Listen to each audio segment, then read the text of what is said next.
Afternoon, friends. Ash here, WAT News, with some news and election updates. I was following Ellen Wood's Twitter for a while, and he was making a lot of statements. He was talking about Isaac Happy. He was making some comments about Raffensperger, and then he brought up this woman who is the Deputy Secretary of State of Georgia, and her name is Jordan Fuchs.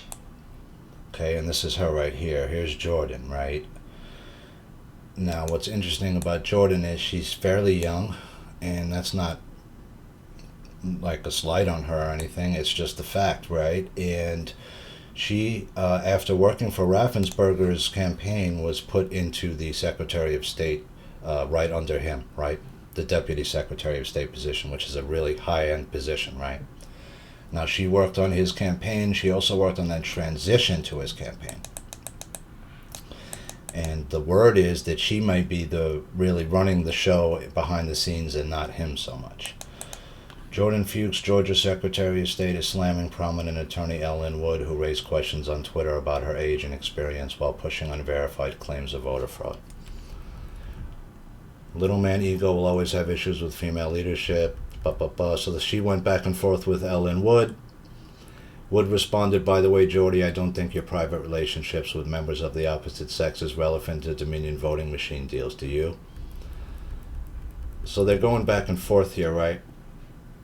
Now, the thing is, so I decided, well, if he's bringing this woman up, there must be something more to this woman that he thinks is there, right?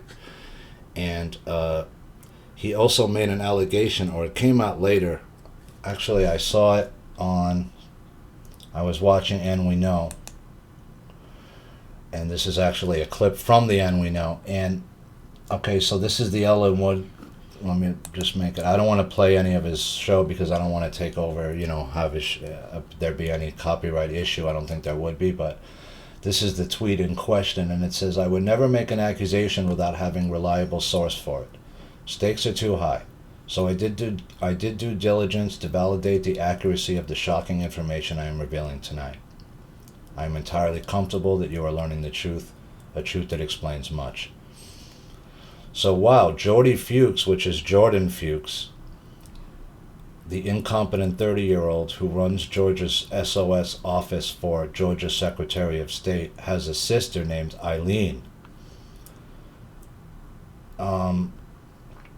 On January 11th, 2020, Chinese Consul General Huang made a special trip to meet Aileen Fuchs, the brother of Jordan Fuchs, in New York.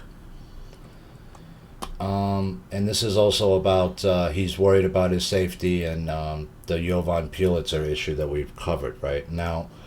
Okay, so that perked up my ears when I heard that she has a sister, but I misunderstood, so I did a whole other dig about this that I was trying to... I thought he was saying that Jordan Fuchs was Aileen Fuchs. They were the same person, but they're not.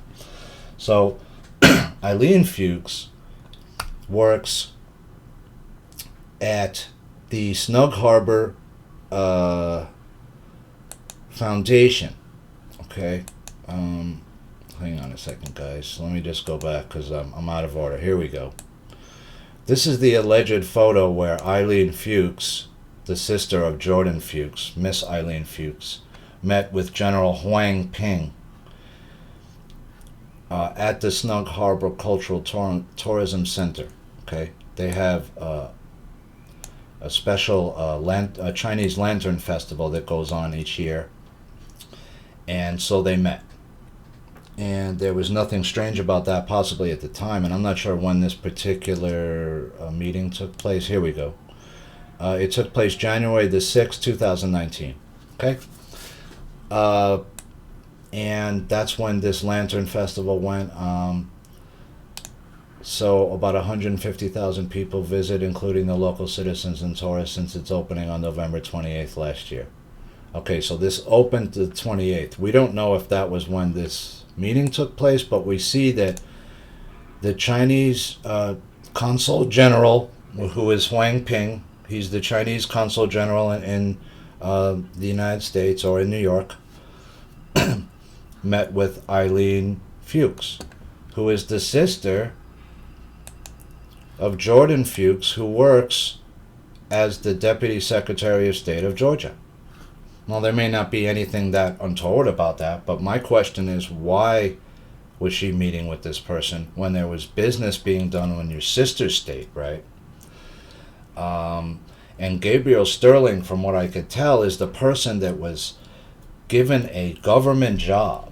In other words, he's a private contractor in a sense, who was making $114,000 before. He left his state job, and now he's making $200,000 a year with this contract to do the election machines. And if you notice, he's the one that's coming out in front when Raffensperger is supposed to do a news conference, and he's the one that's trying to refute the allegations, right?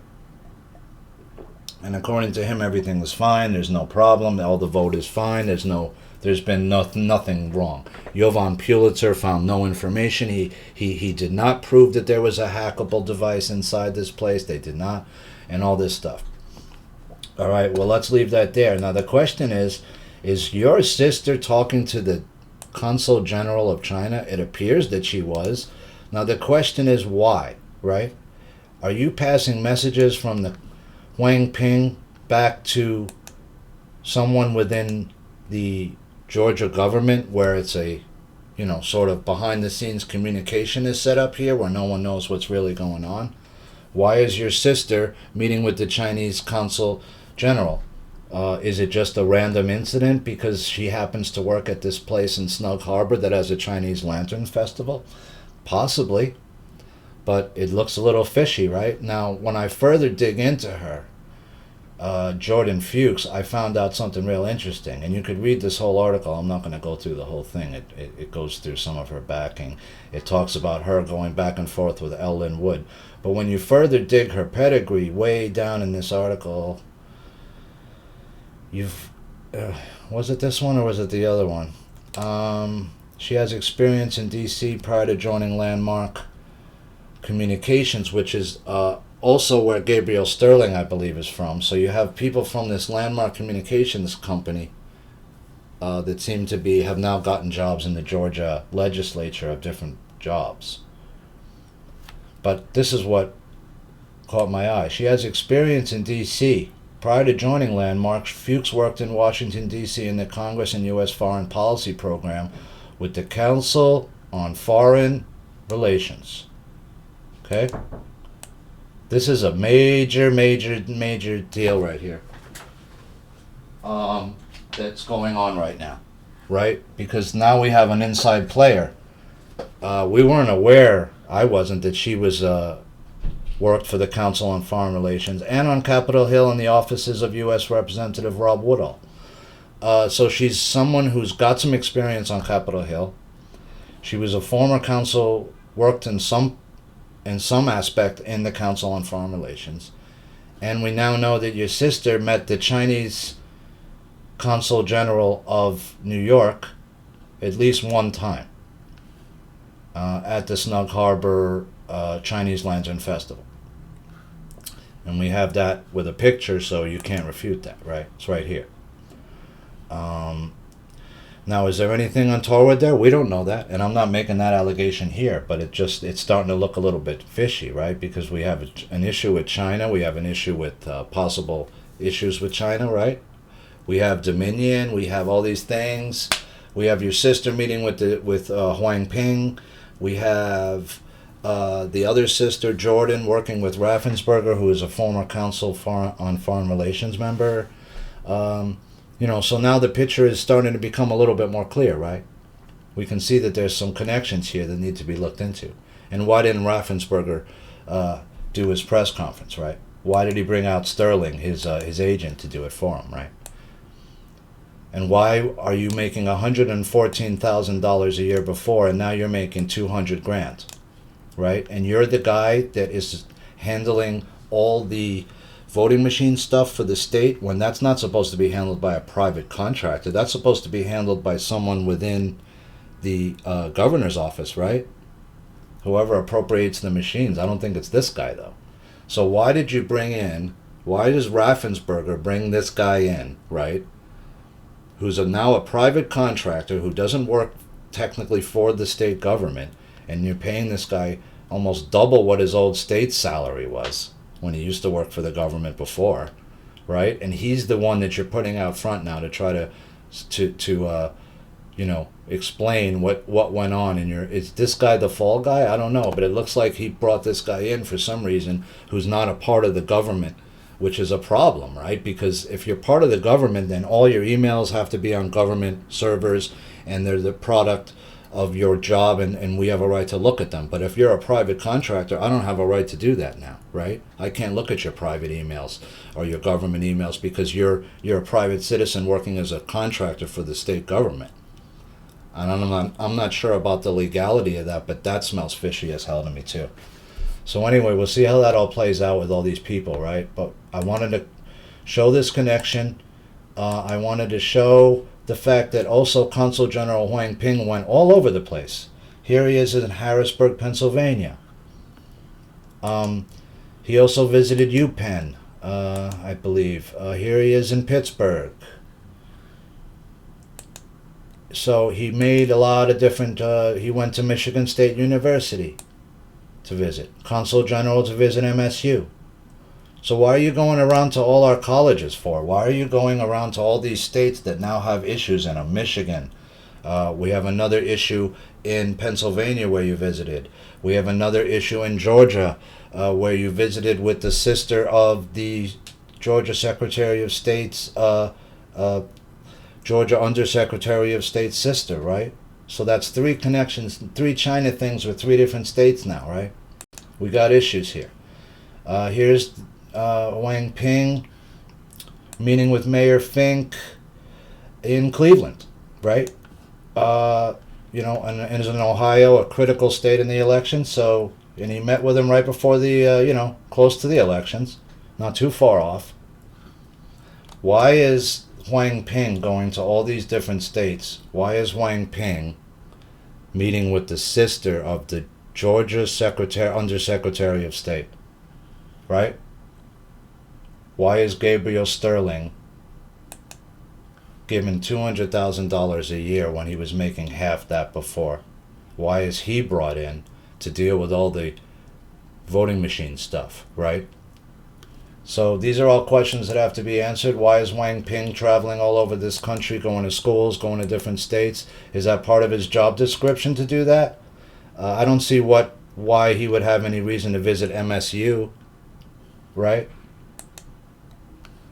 Consul General Huang Ping visited Chinese-funded enterprises in Boston.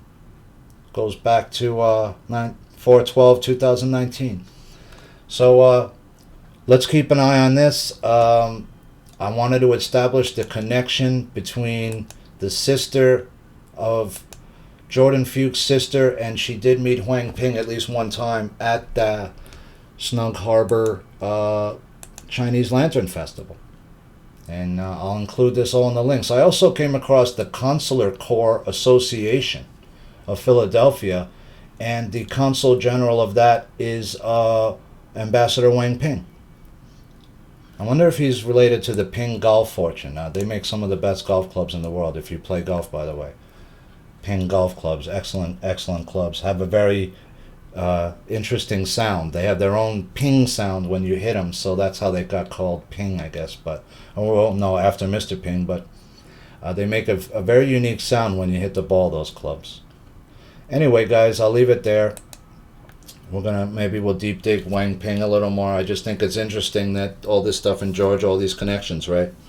So Linwood was right on target with that. The sister did meet Ambassador Huang Ping at the Chinese Lantern Festival up in Snug Harbor, which is in Staten Island, New York. All right, friends, I hope you have a wonderful day. And tomorrow I'm going to be on point. I'm going to try to record the entire hearings with Pence and everything else that goes on. All right, guys? We'll try to get it all up there. So have a wonderful day. This is Ash, WAT News, signing off.